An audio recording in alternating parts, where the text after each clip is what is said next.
Chapter 6. The work begins. We will have to go to work and get the gold out of the mountains to lay down, if we ever walk in streets paved with gold. When we have streets paved with gold, we will have placed it there ourselves. Brigham Young, JDA 354. On September 3, 1894, John Coyle visited the mountain to discover the place where he was to commence mining operations. The messenger told John that a doubting Thomas would accompany him on his first trip to the mountain. The doubting friend turned out to be Joseph Brockbank, a cousin. He was not convinced there was anything to the dream, but would go up to the mountain anyway. When they had reached the mountain and had climbed for about an hour, John stopped and asked his friend if he could see anything unusual in the area just ahead of them. Joseph Brockbank replied that he could see a spot of ground with what seemed to be a halo of light over it, which made it lighter than the sunshine would make it, even though it was about high noon, and directly in the sunlight. Coyle then told his friend to see if he could walk over to it, and locate the exact spot. Joseph Brockbank walked over and struck his pick into the ground in the center of the super-lighted spot, and loosened some black rocks on the surface. There, said John, we'll dig on the spot, and if we do not find a cream-colored formation within 3 feet of the surface, then there is nothing to my dream. They dug. At 18 inches a cream-colored rocky formation was encountered. It was enough. They were convinced. The Dream Mine Story, Pierce, page 12. A few days later, on September 7, 1894, John H. Coyle returned to the spot with 5 of his friends, and they staked out 7 mining claims in the area. But after this, John didn't do much mining work for a while. He became so busy with many of his farm chores that the farm began to receive all of his attention. One day all of his chickens were dead, and then his children took sick. At this, his wife urged him to go back up on the hill before the calamities became any worse. So on September 17, 1894, John with 5 friends returned to the hill to resume work. With their grubstakes and tools they organized themselves into 3 shifts around the clock, with 2 men to each shift. Then came many years of constant and arduous labor by family and friends, as they followed a cream-colored leader. Occasionally they would encounter some peculiar marking, coloring or formation, just as John had seen or had been described by the messenger or in a dream. The stories of the cream-colored leader and other prophetic incidents drew people to the mine to hear more about the strange work and see the diggings for themselves. During these first few years the mining project was not incorporated, and no stock was sold. Then on March 4, 1909, the Coyle Mining Company was incorporated.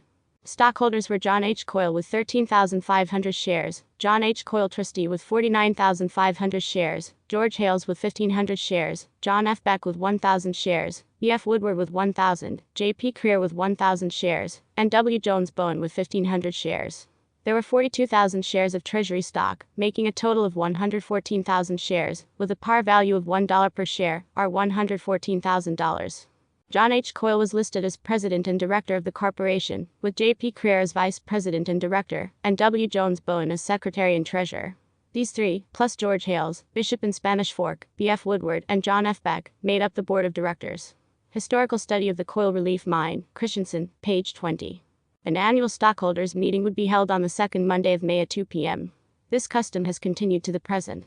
The company now owned 18 mining lode claims on the mountain. Men came to the mine wanting stock and were willing to work for it rather than take money. 3 shares a day were allowed for a man's labor. Stockholders were gained from every walk of life, most of whom believed that the Dream Mine had a divine message and purpose. For the most part, however, they represented the credulous but thrifty poor among the Mormons.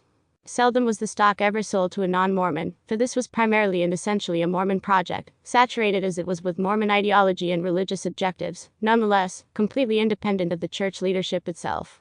This was strictly between man and God. The Dream Mine Story, Pierce, page 14. On May 18, 1912, there were several amendments to the Articles of Incorporation.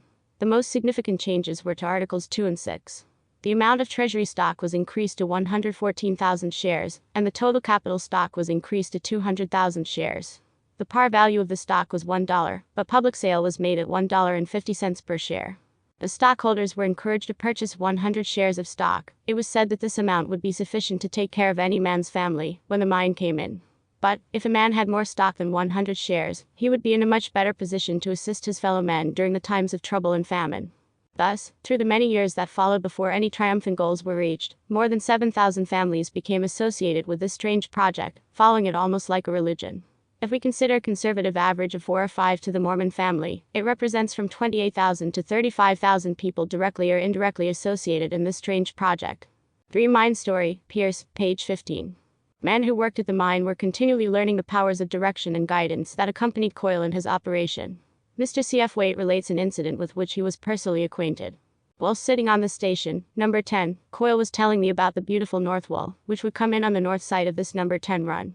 It would be black and slick and very shiny. This was so much different than any other place we had found that it looked almost impossible of fulfillment. I said to Coyle, if we find that black wool just as you have described it, I will be well satisfied that we will find all the rest of them. Coyle reassured me that we would get the North Wall exactly as he explained, which we did in 53 feet. This well came in exactly on line. If we had missed the right direction 1 degree to the right, we would never have found a wall. The story of the Dream Mine, wait, page 13. Some of the men who worked at the mine occasionally thought they knew more about mining and ore than John Coyle. Sometimes they would want to follow their own inclinations rather than Coyle's directions. Claude Waite describes one such occurrence. Another interesting incident happened as they went down on the number 8 run. After going straight down for 12 feet looking for the footwall which would turn them to the east on an incline, Frank Woodward, the Bishop's minor cousin from Eureka, was very much interested in a little spot on the west side. He dug in there a little way and told the men that this was the right way to go as that looked very promising from a mining standpoint. He persuaded the men to accept of his design to dig in their ways, saying, we must not let Johnny know anything about it, meaning Coyle. They had a general understanding to that effect. So they worked putting in a round or two of holes in the place and covering up the place with boards, so that Coyle would not know anything about it. About that time Coyle had a dream wherein he was shown exactly what they were doing. He saddled his gray mare and went up to the mine, arriving there as usual about noon. He said to Woodward, Frank, what are you doing back behind the ladder on the west side there? Frank decided to play innocent and ignorant and said, oh, nothing, trying to sidetrack Coyle. Coyle said, yes you are. Woodward said, okay, ask these men. There was not one of them that would admit it. Coyle said, I saw that you were going in the wrong direction behind the ladder on the west side, and that there were 6 of you implicated in it, so they went down the mine, and Coyle went behind the ladder, threw the boards off the hole, and exposed their doings. They did not have much to say about it, but years later 2 of the men told Coyle the whole story, and there were 6 of them implicated in it. The story of the Dream Mine, wait, page 13. By the end of the year 1913, the shaft had been sunk to 1,400 feet. The narrow tunnel prevented any more than 2 men at a time to work the face of the shaft, and a bucket had to be filled and conveyed up a series of 11 windlasses to reach the entrance where it was dumped. Water was seeping into the mine and became another problem for the workmen, so a manual pump was installed to help alleviate that difficulty. A horizontal tunnel was planned which would connect with the bottom of the shaft, and thus allow the water to exit from the upper workings. Since the construction of this tunnel had become almost a necessity, much speculation arose as to where it should be started. Dr. James E. Talmadge, former professor of geology at the University of Utah, visited the mine at this time. He also speculated as to where the tunnel should be located, by saying it should begin on the north side of Water Canyon near the bottom. On the morning of January 6, 1914, John Coyle announced to his friends that he had received a dream which showed him the exact spot where the tunnel should begin. The place would be a quarter of a mile to the northwest of the original diggings, but in a different canyon. He said, well, I had a dream last night, seeing the exact spot where I am to start the long tunnel that I saw in my first dream, but did not see where to start it. I know now. It is over in a canyon north of us down toward the bottom. I saw 2 bare spots on the side hill, one above the other. We are to begin on the lower one. I went around, in my dream, about 300 feet west, and stood against some small trees and leaned over, looking toward the lower bare place, and I was shown that if I would direct the operation regularly from this point, we would get everything in the long tunnel that I was shown in my dream, getting the first water at 300 feet, the place for the winds at about 1,000 feet. The white vein at about 2,000. At about 2,300 feet I would get parallel walls, the gray breaks back to the west and the slick wall. Then I was to get down on my knees and see daylight from the turning down place, the last turn toward the rich ore some 100 feet below the tunnel. Carter Grant STATEMENT, page 6. Work began on the new construction site immediately. William Pierce, Lars Olson, William Gamble and John Coyle began their trip to find the 2 bare spots that should be found in the deep midwinter snow. It seemed incredible that any bare spots could be found. Even John seemed amazed at such instructions. But they pushed on through the deep snow to the place that had been given in the dream. Lars Olson had gone on ahead of the others for a ways. Suddenly they heard Lars shouting and saw him waving his hat. He found 2 bare spots at the bottom of a little gully just as the bishop had predicted. They could now begin work on the long main shaft to the mine. Photo of main tunnel entrance and blacksmith shop, also showing tractor mill building. On Saturday, January 10, 1914, Bishop Coyle awoke from another remarkable dream. As he lay there contemplating the dream, he suddenly experienced a strong vibrating influence which lasted for several minutes. No sooner had it left than it reoccurred again, but stronger than the first time. The sensation left and then returned a 3rd time. When he raised himself up from the bed, he saw 2 men standing near his bedside. One was taller than the other, but both had white hair and beards. The short one did all of the talking, and declared that he and his companion were two of the 3 Nephites, apostles of old who had divine custody of this mine. He informed Bishop Coyle that he had started the tunnel in the correct place, and that he would get everything he had been shown in his first dream or spiritual entry into the mountain. However, false rumors and stories of the most malicious and unwholesome character about him and the mine would soon arise through the activity of the adversary, who, because he had been unable to influence the workers at the mine, would now concentrate his efforts on the people in the valley below, so that high church authorities, misunderstanding things, would use their influence to close the mine and stop their work. Nevertheless, he was to be patient, and in due time the same authority which had closed the mine would permit it to be opened again. Then, after carefully outlining the future in a conversation that lasted fully 2 hours, they departed, promising him that both men and money would always come to his assistance until all the great objectives had been reached, and he had been fully vindicated. The Dream Mine Story, Pierce, pages 20-21. Bishop Coyle claimed that these visitors were two of the 3 Nephites who had chosen to remain on earth at the time of Christ's visit to this continent. Many such things were prophesied of them, for it is written, "And they, 3 Nephites, are as the angels of God, and if they shall pray unto the Father in the name of Jesus, they can show themselves unto whatsoever man it seemeth them good.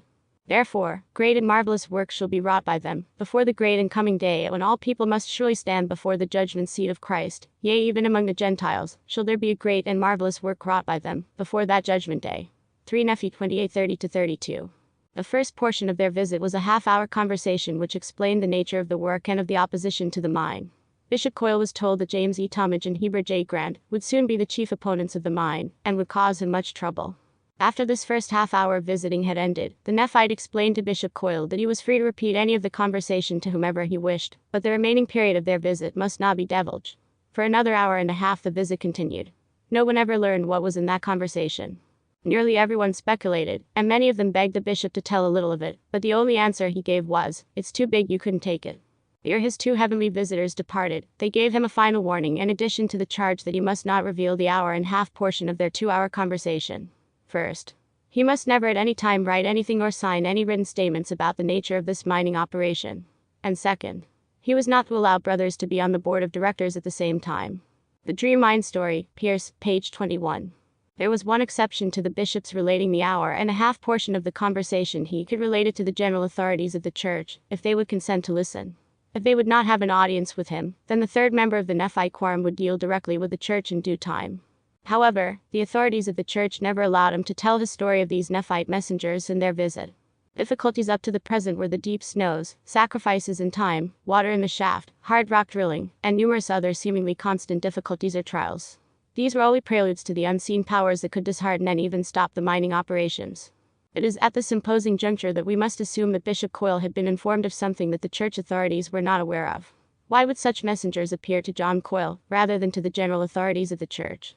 If the church had made compromises with the world through concession of gospel principles, would there then be a veil between the church and the heavens? What was this message that was too big to tell? Were members of the church and their leaders under a false premise of conciliation that placed them spiritually beyond the grace of direct revelation from God? Would God choose a humble farmer to bring such a message to such powerful and acceptable leaders over millions of people? When the prophet Balaam, Num. 22, chose to walk contrary to God's instructions, a common jackass rebuked him. God spoke through the mouth of an ass to rebuke a prophet. Could it be that a common and simple farmer had been chosen to carry a message from heaven to the learned and sophisticated leaders of so many people? The principles of truth in the gospel as laid down through the prophet Joseph Smith are eternal in their nature. No man, no matter how exalted or how highly esteemed among men, nor even if he makes claim to the title of prophet, seer and revelator, dare turn from nor neglect those holy principles. God cannot and will not be mocked, for he does not walk in crooked paths, neither doth he turn to the right hand nor to the left, neither doth he vary from that which he hath said, therefore his paths are straight. D&C 3:2. It is God in whom there is no variableness nor shadow of turning, but man is ever changing, inconsistent and subject to error. God chooses many ways to correct, admonish, rebuke or chasten. We may be guilty of rebellion as Ezekiel described when the word of the Lord came to him saying, "Son of man, thou dwellest in the midst of a rebellious house, which have eyes to see, and see not, they have ears to hear, and hear not. For they are a rebellious house." Ezekiel 12:2. Even the wise and the learned leaders of the Jews were blinded to the voice and person of their own Messiah. The history of man is sad indeed. And, in this generation the Lord has vowed that ... the weak things of the world shall come forth and break down the mighty and strong ones, that man should not counsel his fellow man, neither trust in the arm of flesh. D&C 119.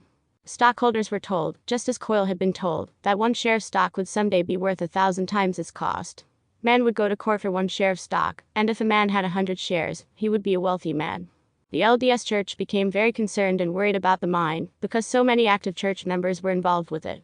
The leaders were perplexed as to how to handle the situation, because so many prominent churchmen were stockholders who bore testimony to the mine, with the same feelings and inspiration that they bore testimony to the gospel. Dr. Larry Nelson, a prominent BYU, USU, and government sociologist, said that the mine had the largest social group movement in the church, in the entire history of the church, and yet independent of the church organization itself. The thought of owning stock worth so much was an incentive for many to buy the stock, but the desire for wealth and power that gold would bring would prove to be a test for many stockholders. The bishop often said that the first year after the mine came in would be a time of test and trial to many rich stockholders. With the vast sums of wealth from the mine, there will also come tremendous responsibilities. That mine has a very special mission, and every stockholder should prepare himself for his part in that divine commission.